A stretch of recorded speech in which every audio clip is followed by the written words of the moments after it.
Napapatuloy po tayo sa ating GCF Communion Series para dun sa ating mga guests o kung hindi kayo nakakapunta dito ng matagal na, pagka Communion Weekend po o Communion Sunday, tayo po ay nasa Gospel of Luke na pinamagatan natin God the Son, Son of Man. At yan din po ang pamagat ng ating mensahe ngayong hapong ito, tunay na tao, tunay na Diyos. Ang salaysay na pag-aaralan natin ngayon ay nakatala sa tatlong synoptic gospels. Yung pong account sa Luke, kababasa lang po natin, pero meron din siyang account sa Matthew. Sa Matthew 8:23 to 27. Babasahin ko po. And when he got into the boat, his disciples followed him. And behold, there arose a great storm on the sea, so that the boat was being swamped by the waves. But he was asleep. And they went and woke him, saying, "Save us, Lord." Iba po ang tawag nila sa Panginoon dito. Curious. No? Save us, Lord. Doon po sa Luke, Master, Master. No? Adonai, Adonai. Ang ginamit pong salita doon. And he said to them, "Why are you afraid, O you of little faith?" So sa Luke, ang sabi niya, "Where is your faith?" Pero pareho din po ang kahulugan. Then he rose and rebuked the winds and the sea, and there was a great calm, and the men marveled, saying, "What sort of man is this, that even winds and sea obey him?" So makikita nyo halos magkapareho, no, ang tala. Sa Mark chapter 4, 36 to 41, actually nag-uumpisa siya sa verse 35. Ang sabi doon, on that day, when evening had come, so alam natin gabi. Yung pong detalye na yun, wala sa Luke at sa Matthew. When evening had come, he said to them, "Let us go across to the other side." So, sabi niya lang sa Luke and Matthew, let us cross the lake. So ngayon, alam natin, the other side ay yung eastern side ng Sea of Galilee. And leaving the crowd, they took him in with them in the boat just as he was, and other boats were with him. So, may mga kasama silang ibang bangka. No? And a great windstorm arose, and the waves were breaking into the boat, so that the boat was already filling. But he was in the stern, asleep on the cushion. Meron ding additional detail sa Mark na siya ay nasa stern, yung likuran ng bangka, at siya ay natulog. Ang ginamit niyang unan ay yung cushion na ginagamit ng piloto ng bangka.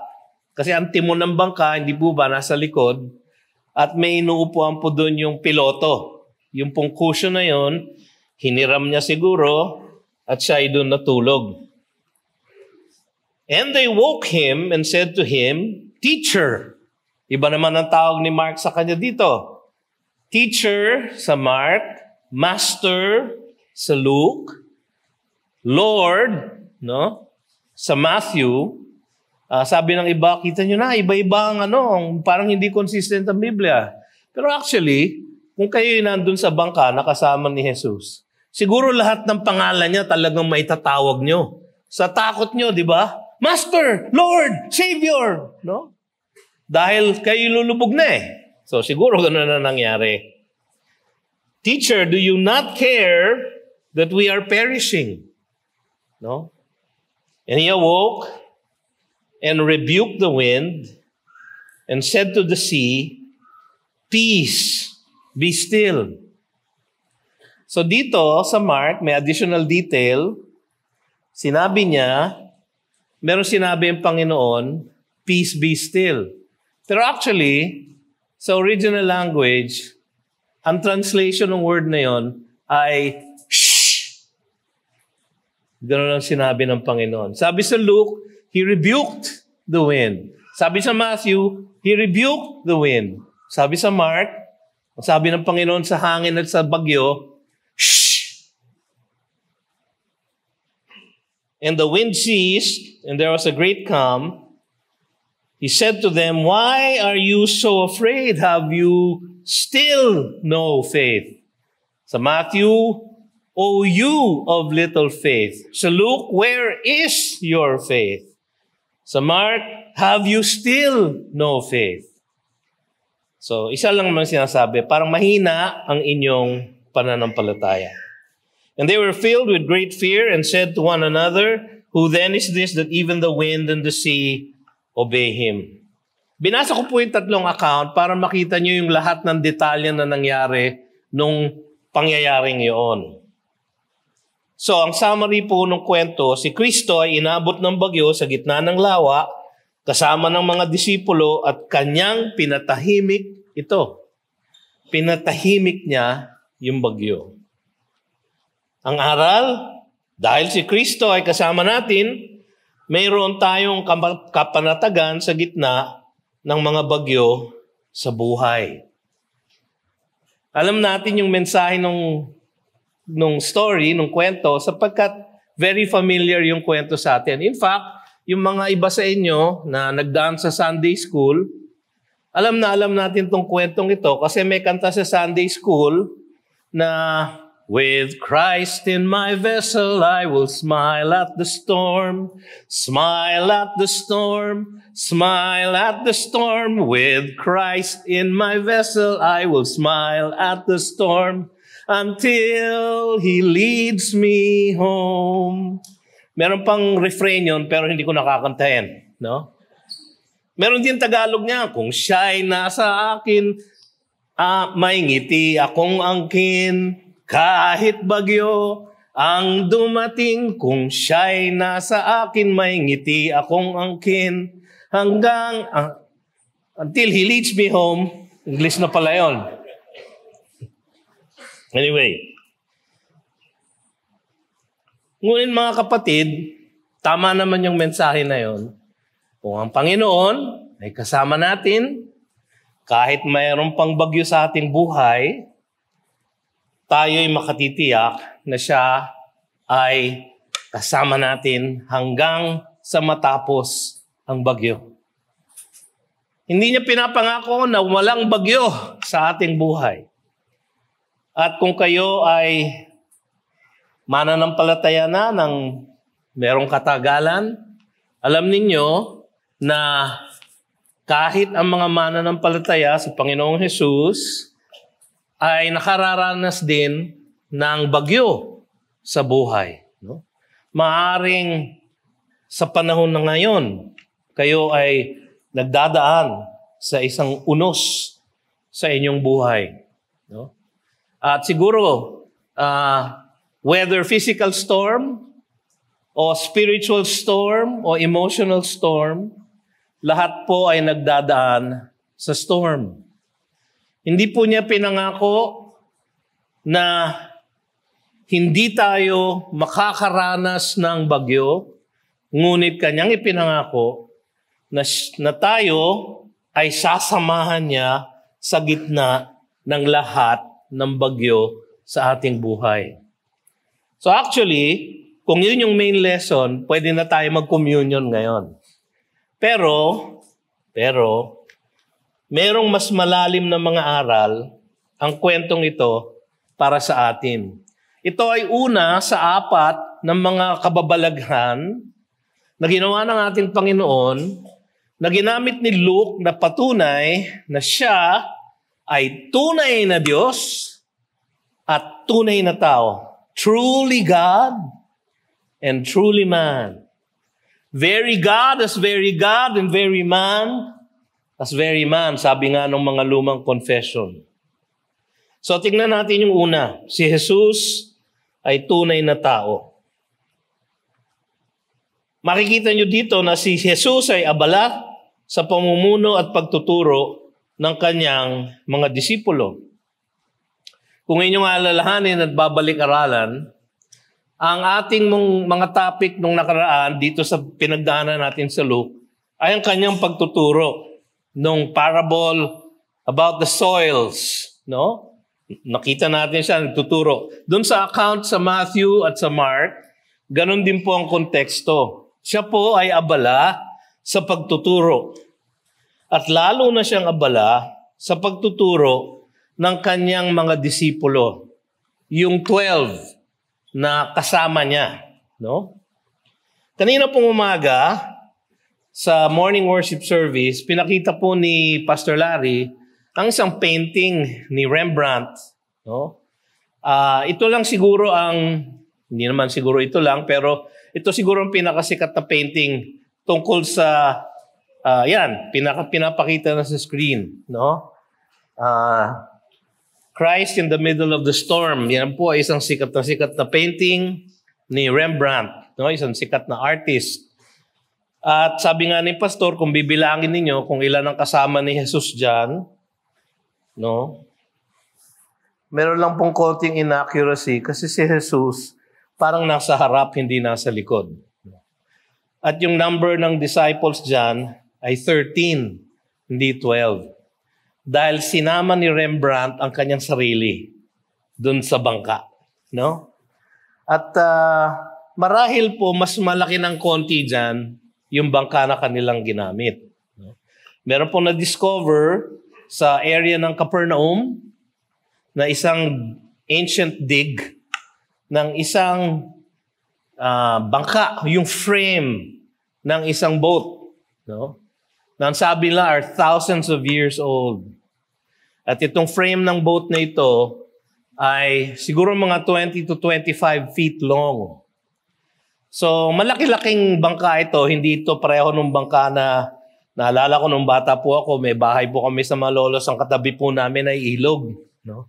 So, meron po kaming bangka. Kami dalawa ng pinsan ko. Yung bangka po namin walang katig. Tapos manipis. No? E noon, manipis pa ho ang katawan ko. So, kasya ako dun sa bangka. So, yung pinsan ko ang nasa harap. Ako nasa likod. Ako po yung timon. Tapos pag siya ay nag-row on the left, ako on the right. Pag lumipat siya sa kanan, ako naman on the left. No? Para balanse. Pag hindi namin ginawa yun, tataob po yung bangka, walang katig. Pero itong bangkang ito ay wala ring katig. Pero mahaba po siya at siya ay sailboat. Sailboat. Ngayon po, kung kayo pupunta sa Jerusalem ngayong mga panahon na ito, pag nagpunta po kayo sa Sea of Galilee, isasakay po kayo ng mga tao doon, mga turista sinasakay nila, sa isang maliit na bapor. Hindi po ganong kalaki yung bangka na kanilang sinakyan. Pero ang ating Panginoon, kasama ng kanyang mga disipulo, sabi dito, one day he got into a boat with his disciples. So hindi natin alam kung yung 12 lang, maaaring may kasamang iba. Let us go across to the other side of the lake. Dahil siya ay nagtuturo on the western side sa Tiberias. So ang other side ay yung eastern side. Ang lake po ng Kinnereth o the Sea of Galilee ay mga 13 miles long, 8 miles wide at its widest point. Para po siyang pear-shaped. O para sa atin, para siyang manggang hilaw. No? Ang shape niya. Medyo manipis po siya sa bottom kasi nag-flow siya into the Jordan River. Alam niyo, napaka-miraculous po ng body of water na yon. Sapagkat nagmumula ang kanyang tubig sa Mount Hermon on the north, meron isang lugar doon ang tawag nila Tel Dan. No? At kapag kayo nagpunta ron, papupuntahin kayo ng mga tourist guide nyo across a bridge. At makikita nyo ang isang napakalaking bukal na nanggagaling sa bundok na patuloy lang nagbubukal ng tubig. Hindi nila alam kung saan nanggagaling. Pero yun ang tubig nagsasupply ng water ng Sea of Galilee. At ang Sea of Galilee ang nagsasupply ng water ng Jordan River. At patuloy siya hanggang siya ay makarating sa Dead Sea, kung saan siya nagko-collect, no? At nagiging salty. Yan po ang pinanggagalingan ng tubig ng buong Israel. Yan pong body of water na yan. Diyan po sila naroon. Sabi niya, let us go across to the other side of the lake. So nagbigay na siya ng utos. Ito ang kanyang kalooban na sila ay tatawid at makakatawid sa kabila ng lawa. Okay? Si Jesus, mapapansin ninyo, ay nakaranas ng kapaguran na tanda ng kanyang pagiging tunay na tao. Kaya ang ating unang katotohanan ay si Jesus ay tunay na tao. Papaliwanag ko po kung bakit importante yun. Pero nakaranas siya ng kapaguran kasi ang sabi sa ating teksto, as they sailed, he fell asleep. Ang ating Panginoon ay nakaranas ng lahat ng kahinaan ng pagiging tao. Halimbawa, sa John chapter 4 verse 6, nung kanyang tinagpo yung Samaritana by the well. Sabi doon, Jacob's well was there, so Jesus, wearied, as he was from his journey, was sitting beside the well. It was about the 6th hour, 12 o'clock noon. No, napagod po siya at nauhaw. No? Sa John 4:6. Sa John 11:35, sa gitna ng pagkamatay ni Lazaro at yung nakikita niyang grief all around him, makikita natin ang pinakamaiksing verse sa buong New Testament. Jesus wept. So kung kailangan nyo magkaroon ng life verse na madaling memoryahin, ito po yun. 2 word lang. Jesus wept. Pero pinapakita po dito na ang ating Panginoon ay may damdamin katulad ng ordinaryong tao. Sa Matthew 21:18, ang sabi doon, in the morning as he was returning to the city, sa Jerusalem ito, he became hungry. Ito yung kinurse niya yung fig tree dahil walang bunga. No? Dahil siya ay gutom. Siguro hindi lang siya hungry, siguro hungry din siya. Kasi kinurse niya yung tree eh. Pero actually, kinurse niya yung fig tree bilang isang paglalarawan ng mangyayari sa bayang Israel na ang simbolo ay yung fig tree. So isang prophecy yun na may mangyayaring masama sa bayang Israel. Pero siya ay nagutom. Siya ay napapagod. Siya ay may damdamin. Siya ay nagutom.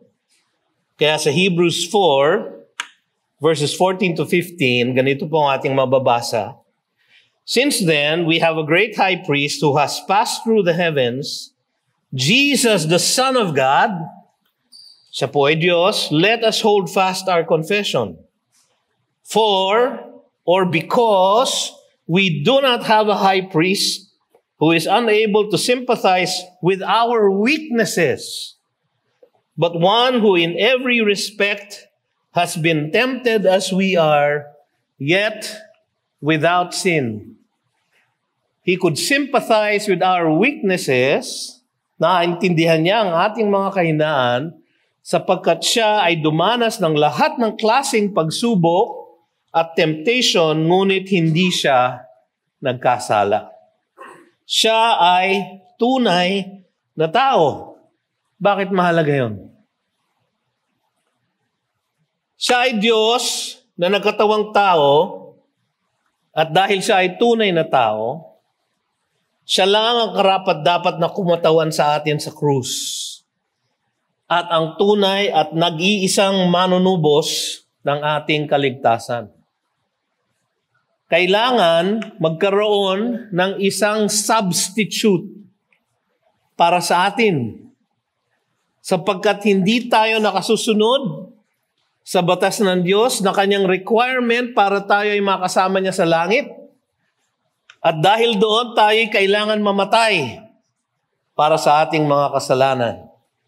Si Jesus ay bumaba sa lupa upang kumatawan sa atin, maging dakilang kinatawan natin, upang siya ang susunod sa lahat ng batas na hindi natin kayang sundin, at siya rin ang magbabayad sala sa mga kasalanan na hindi natin kayang bayaran.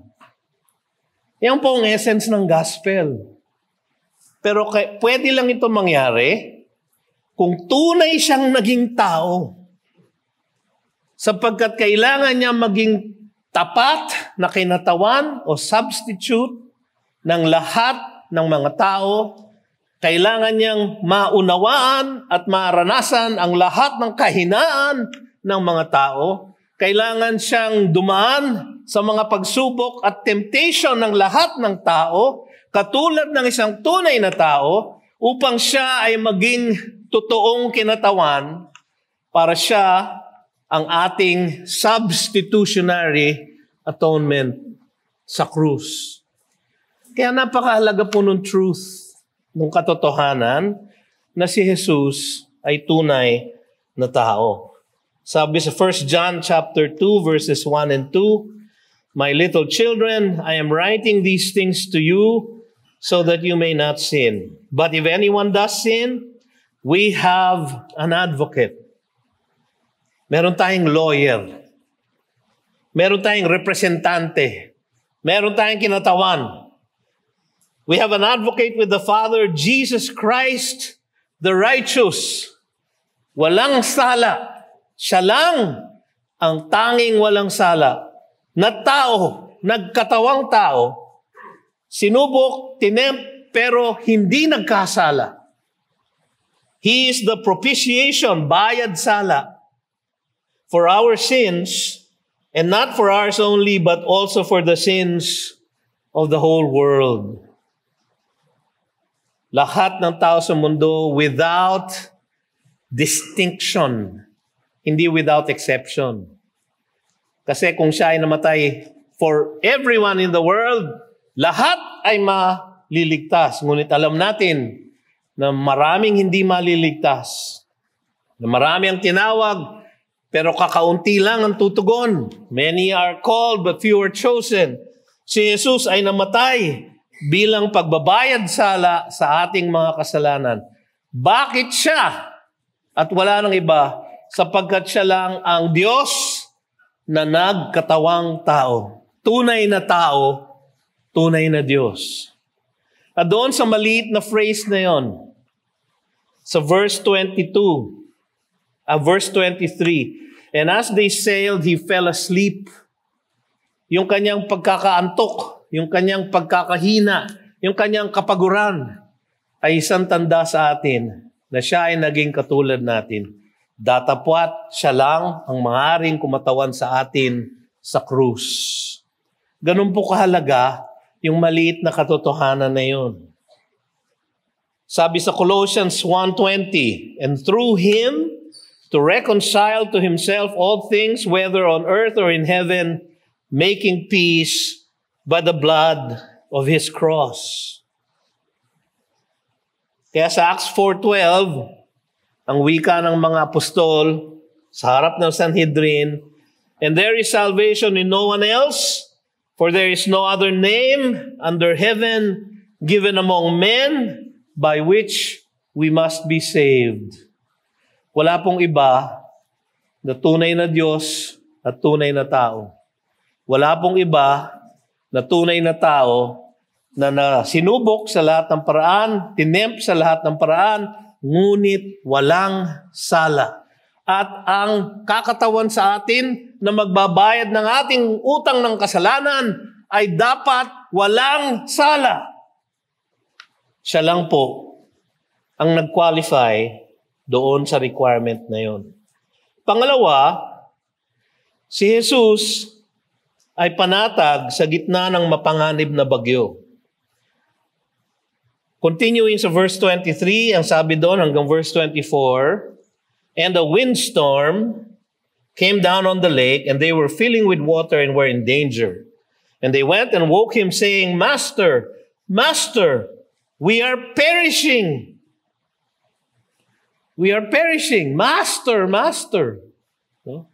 Dalawang beses na inuulit. Alam niyo na sa Biblia, ang inuulit for emphasis. Kung minsan, pag ito ay ginagamit sa hindi panic na situation, pag dalawang beses inuulit ang pangalan, yun po ay term of endearment. No? "Martha, Martha, sabi ng ating Panginoon. No?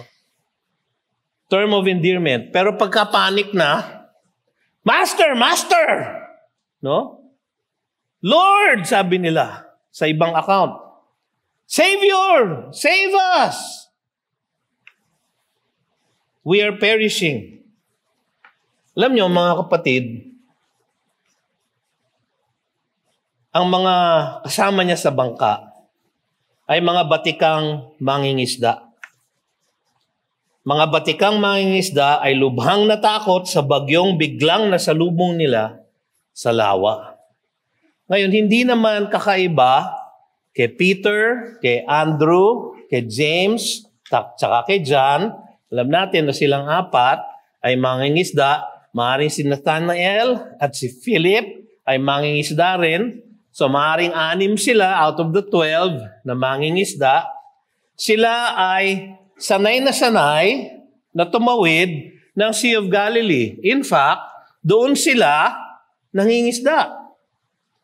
Doon sila nangingisda. Memoryado nila ang lahat ng timpla ng hangin at tubig sa Sea of Galilee. Pero dito, bigla silang lubhang natakot. So, posible ba, Pastor, na bigla na lang nagkaroon ng ganong bagyo unos na parang wala naman nung umpisa? Kasi nung umpisa, ang sabi, one day he got into a boat with his disciples and he said to them, let us go across to the other side of the lake. Sabi pa nga sa Mark, gabi na, no? Kasi syempre, kung alam mo magkakabagyo sa lawa, bakit ka tatawid ng gabi? Pero batikang mangingisda ang mga kasama niya. Alam mong sila ay nagpapanik, sabi nga ni Pastor Larry. Alam nyo na sila ay desperado sapagkat merong 4 o 6 na mangingisda ang humingi ng tulong sa isang karpintero. Si Jesus po ay karpintero. Hindi po siya fisherman. Pero dahil sa kanilang desperation, sa takot nila, ang kanilang hininga ng tulong ay isang karpintero. Siguro, kung kayo si Jesus at bigla kayong ginising sa inyong pagkakatulog at humihingi ng tulong sa inyo ang 6 na batikang mangingisda at kayo'y karpintero, ano sasabihin nyo? O bakit nyo ako ginising? Ano magagawa ko? Karpintero ako. Pero hindi po ganoon ang sinabi niya. Ito pong hangin na ito na biglang nagkaroon, windstorm, ang sabi sa Luke, sa Mark, windstorm din. No? Ang salita pong ginamit ay lailaps, ganun pong spelling, whirlwind, ang literal na translation. So parang nagkaroon ng tornado. No? Pwede ba yon? Kasi alam niyo yung geography ng Sea of Galilee. Sabi ko nga sa inyo, 13 miles lengthwise, 8 miles across. No? Siya po ay, ang lahat po ng lake ay below sea level. No? Kaya po palagi nagbabaha sa Metro Manila. Bukod sa corruption at mga ghost project. No? Nagbabaha dito sapagkat nasa gitna po tayo ng Manila Bay, sea level, and Laguna Lake. No? So, mas mababa ang Laguna Lake kisa sa Manila Bay.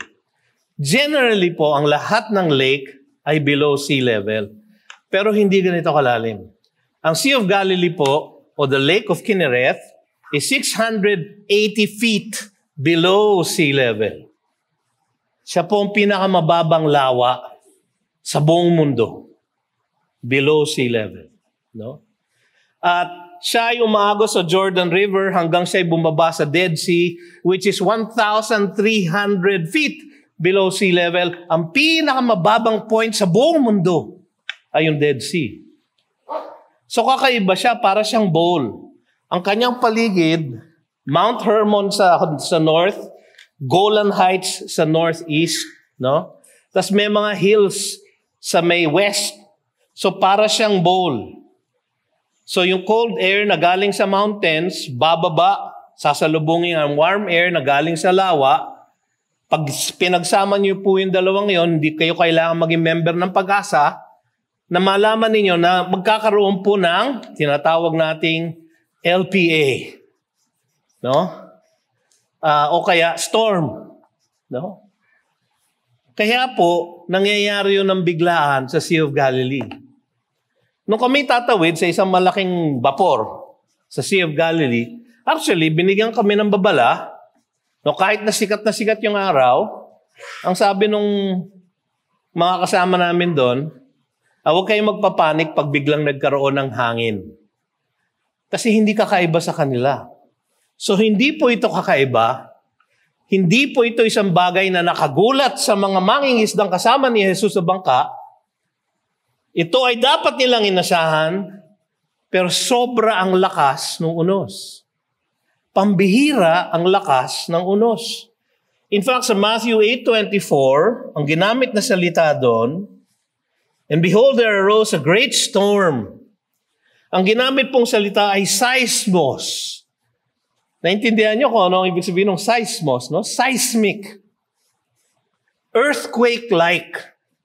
Sa lakas ng hangin, nanginginig ang lupa. Seismos.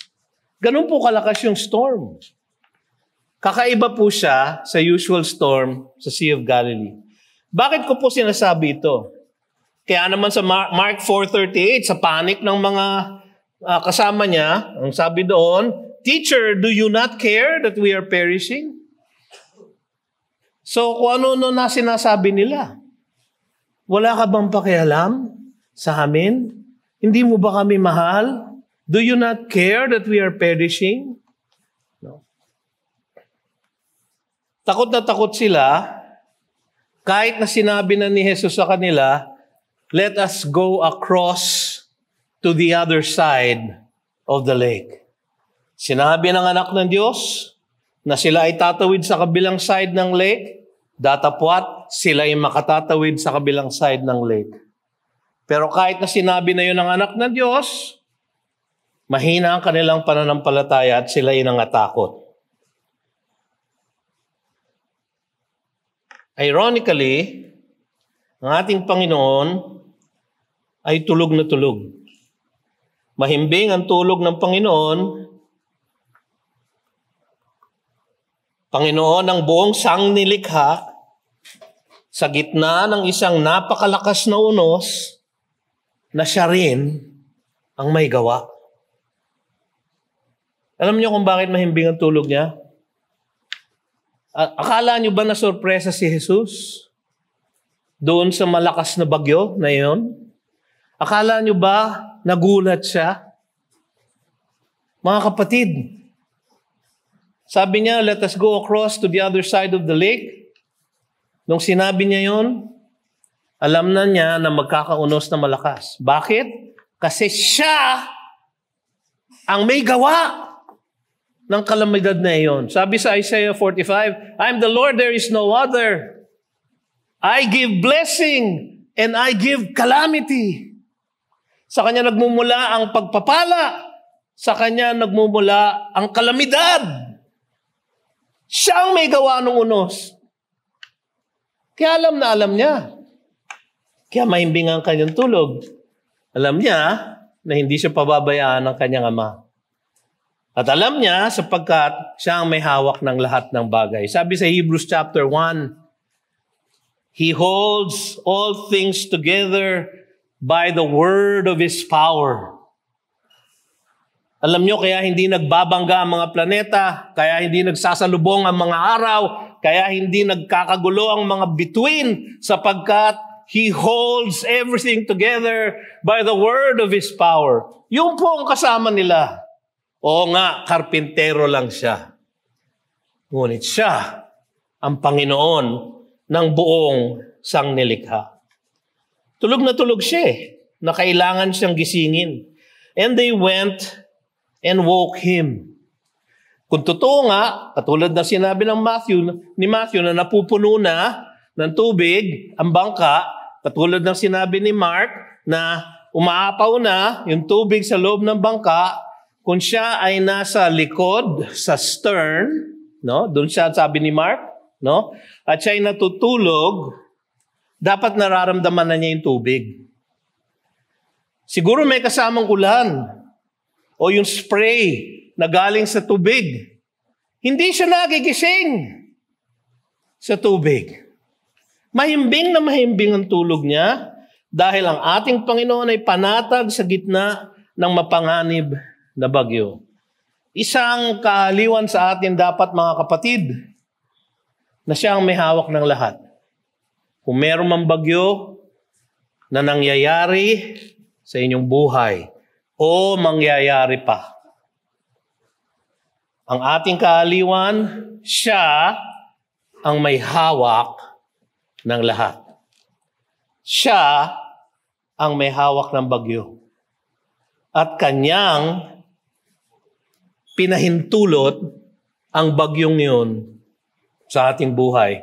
Katulad ng kanyang pagpapahintulot ng unos na ito sa Sea of Galilee para sa kanyang mga alagad. Si Jesus ay panatag sa gitna ng mapanganib na bagyo. Pangatlo, si Jesus ay tunay na Diyos. Siya ay tunay na Diyos. Tingnan niyo yung second half ng verse 24. Sabi nila, Master, Master, we are perishing. And he awoke and rebuked the wind and the raging waves, and they ceased, and there was a calm. He rebuked the wind. Sabi sa Matthew, he rebuked the wind. Sabi sa Mark, anong ginawa niya sa Mark? Peace, be still. Sa English yun. Yung original, anong sinabi niya? Shh! Nakakita na ba kayo ng tao? Halimbawa, itong bagyong si Paulo. No? Ngayon, nasa north. No? Tatayo ka sa labas ng bahay mo at sasabihin mo, shh! Ano kaya mangyayari, no? Malamang liliparin ka ng hangin. Hindi po ang ating Panginoon. Sinaway ni Jesus ang bagyo at tumahimik ito. Shh! Sabi niya. At biglang kumalma.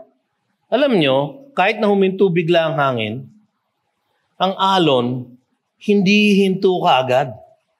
For several minutes or even hours, patuloy na sigurong yuyug-yugin ng lawa, ng tubig ng lawa, yung bangkang kanilang sinasakyan. Ngunit, sa pagsaway ng Panginoon, ang hangin at ang alon ay naging kalmado. Na parang naging glass yung tubig. Walang kahit na anong alon. Ganun po ang kapangyarihan ng ating Panginoon. Sapagkat si Jesus ay tunay na Diyos. Si Jesus ay nagpakita ng pambihirang kapangyarihan na katunayan ng kanyang pagka-Diyos. Sa previous chapters nitong gospel na ating pinag-aaralan, sa Luke chapter 5 verses 4 to 6, sabi niya kay Peter, put out into the deep and let down your nets for a catch. Sabi ni Simon, Master, we toiled all night and took nothing. Sabi niya, karpintero ka lang, mangingisda ako eh. Ikaw pa magsasabi kung saan ko ilalaglag ang aking net.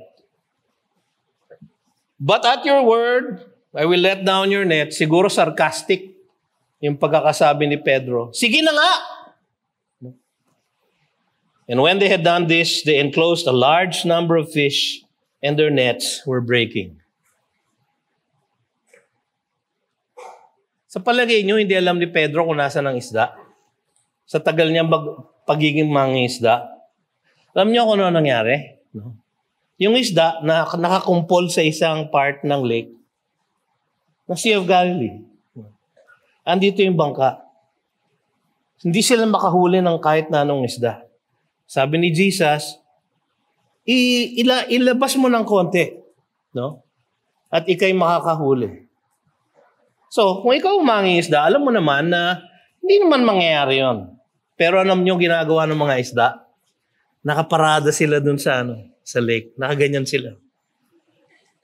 May sinabi na ba ang Panginoon? Wala pa. Hintayin natin sumunod si Pedro at yung mga mangingisda. So nag-aabang silang ganyan. Nung sumunod si Pedro, ayun na, pumasok na raw tayo sa net. So sabay-sabay silang pumasok sa net. No? At sa dami nila, muntik mapunit yung kanilang lambat. So siya ay Panginoon ng mga isda. No? Parang si Aquaman. No? Luke 6:10. Meron siya nakitang paralitiko. Na yung kamay niya ay withered hand. No? Sabbath day. Sabi sa verse 10, and after looking around on them, sabi niya, I ask you, is it lawful on the Sabbath to do good or to do harm, to save life or to destroy it? Pinapatunay niya na siya ang Panginoon ng Sabbath. And after looking around at them and all he said to them, and all he said to him, stretch out your hand. And he did so and his hand was restored. So siya ay Panginoon ng disease. So chapter 7, verses 14 to 15, may nasa lubong silang funeral march. Papunta na sa libingan. Merong isang binata na namatay, naiwan siya, siyang sa isang anak ng kanyang ina na balo na, no? So wala nang magsusuporta sa kanyang ina. Verse 14, then he came up and touched the bier. Hindi kabaong, isang parang stretcher kung saan nakabalot yung katawan nung namatay. And the bear stood still and he said, young man, I say to you, arise. And the dead man sat up and began to speak, and Jesus gave him to his mother. So siya ay Panginoon na nagbubuhay ng mga patay. Chapter 7, verse 21, nung nagpunta yung mga disipulo ni Juan Bautista, tinatanong kung siya nga ang Mesias, sabi niya, in that hour, he healed many people of diseases and plagues and evil spirits, and on many who were blind, he bestowed sight. So siya ang Panginoon ng mga masasamang espiritu at ng mga diseases and plagues. Siya ang Panginoon ng Black Death noong 1600s. Siya ang Panginoon ng COVID pandemic. Siya ang Panginoon ng lahat. Pinakita na niya ito at nakita na ito ng kanyang mga alagad, ng kanyang mga disipulo. Pero kahit na ganoon, sila ay nangatakot pa rin.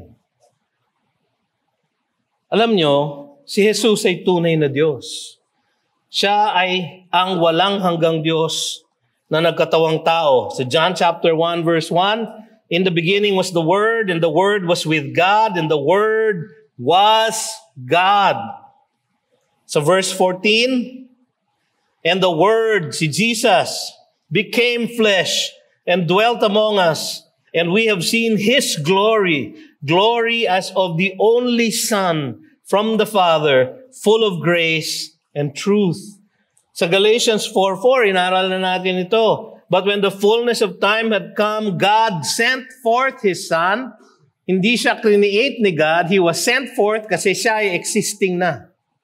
Sent forth His Son, born of woman, born under the law. Born of woman, tunay na tao, pero tunay na Diyos. Philippians 2:7, He emptied Himself by taking the form of a servant, being born in the likeness of men, and being found in human form, He humbled Himself by becoming obedient to the point of death.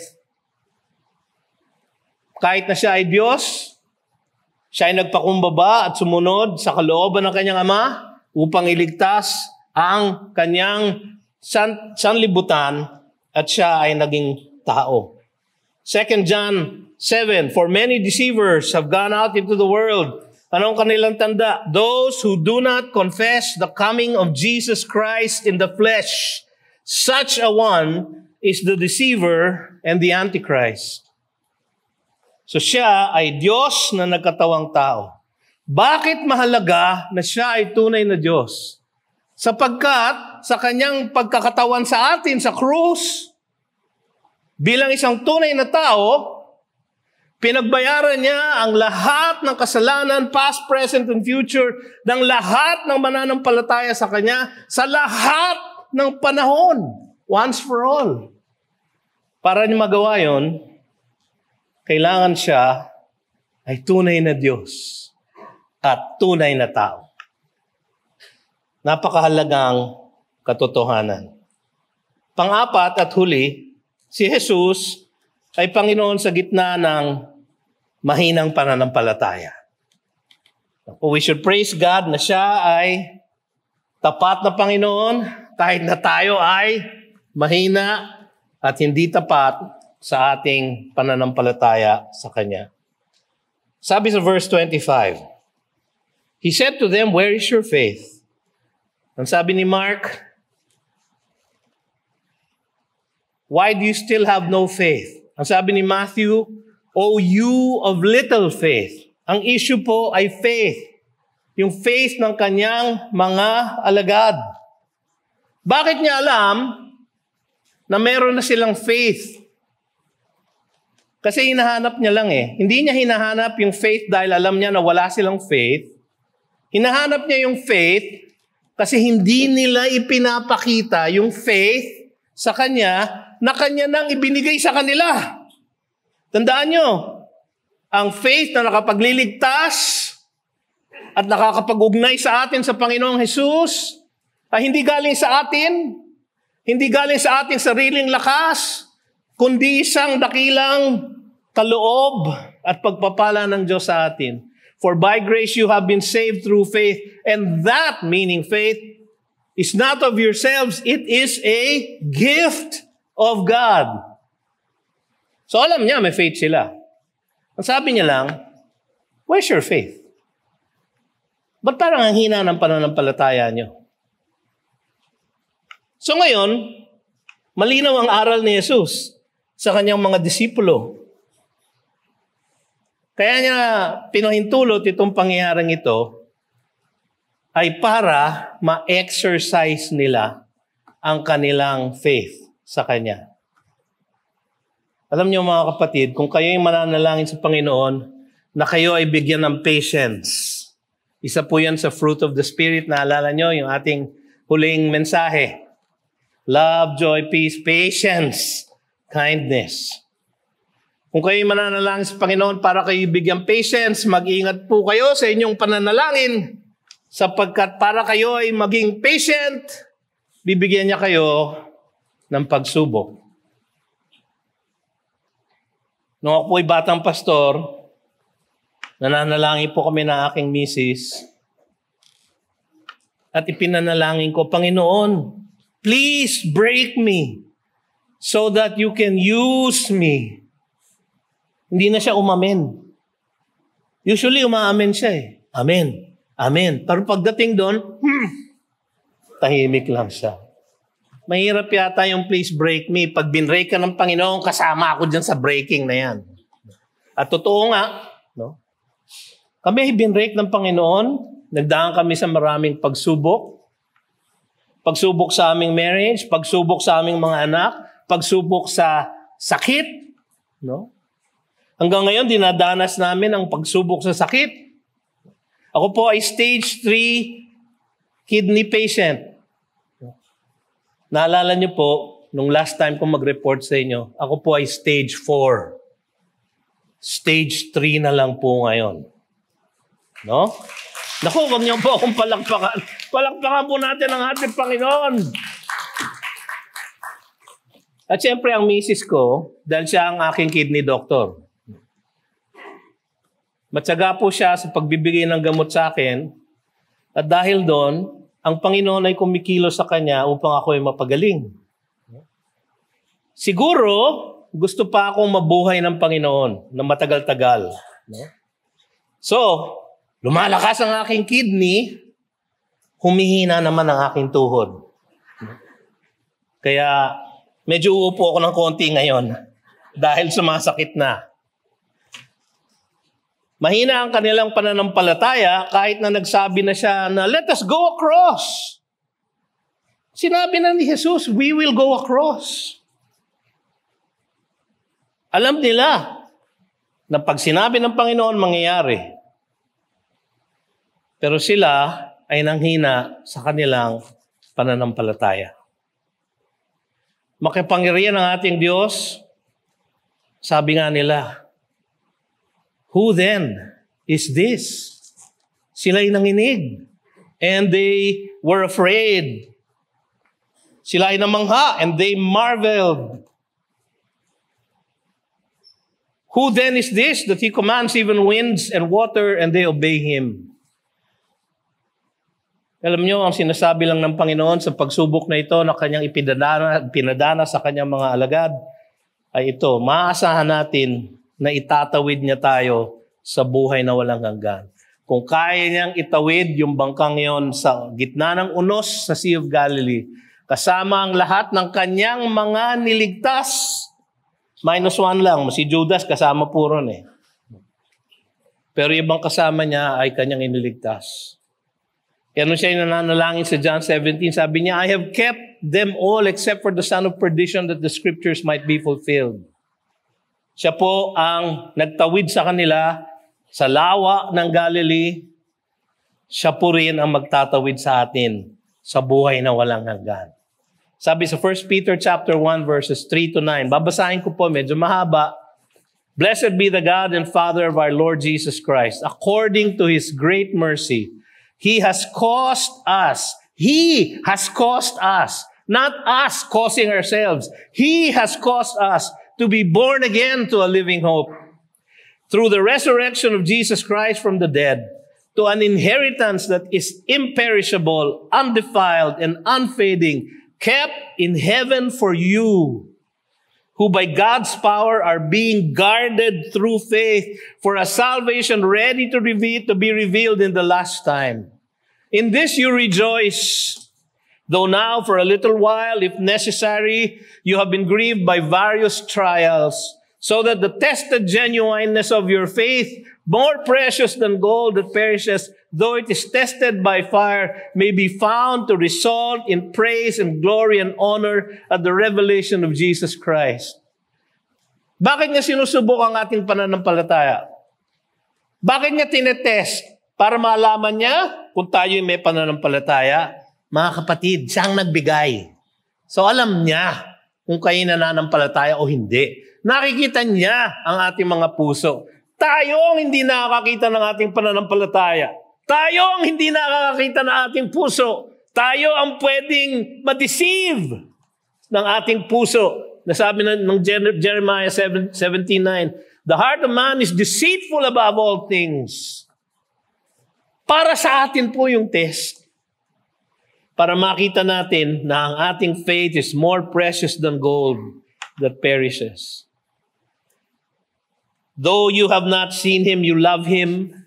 Though you do not now see Him, you believe in Him and rejoice with joy that is inexpressible and filled with glory, obtaining the outcome of your faith, the salvation of your souls.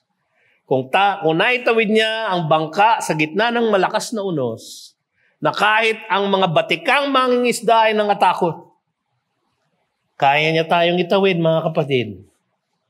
Kaya niya tayong itawid sa buhay na walang hanggan. Kung sabi niya sa John 6:37, all that the Father has given me will come to me, and I will in no way cast them out. And I will raise them up in the last day. Isang garantiya po, mga kapatid, na tayo ay kanyang itatawid hanggang sa kaluwalhatian. Si Jesus ba, mga kapatid, ay kasama na ninyo sa inyong paglalakbay sa buhay na ito? Is Christ in your vessel? Can you smile at the storm until He takes you home? Siya ay tunay na Diyos at tunay na tao. Ganap at tiyak ang ating kaligtasan sa Kanya. Kayo ba ay nananampalataya na kay Jesus? Kayo ba ay humingi na ng Kanyang kahabagan upang kayo ay iligtas niya? Mga kapatid, sa ilang saglit tayo ay magdiriwang ng dulang ng ating Panginoon, ng Kanyang banal na hapunan. Tayo po ay gumagamit, nag-apply ng open communion sa church na ito. Kung kayo po ay mananampalataya na, kayo ay tumanggap na sa ating Panginoon, kayo ay nanampalataya na sa Kanya bilang inyong Panginoon at tagapagligtas, maaari po kayong mag-communion kahit na kayo ay taga-ibang church. Ngunit, kung kayo ay nagmamatigas pa rin at hindi pa ninyo kinikilala na kung wala si Kristo, kayo ay wala, na siya ang tanging daan at tanging tagapagligtas. Kung kayo ay hindi pa nananalig sa Kanya, kaibigan, ito po ay isang gawain ng pag-aalala.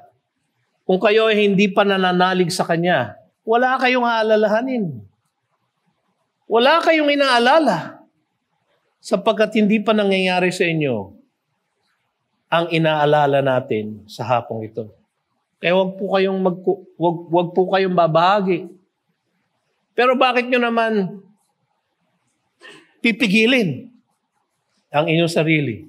Sa ating pananalangin, ang aking paghimok sa inyo, tumawag po kayo sa ating Diyos. Sabihin nyo, Lord, have mercy on me, a sinner. At kayo ay ililigtas niya.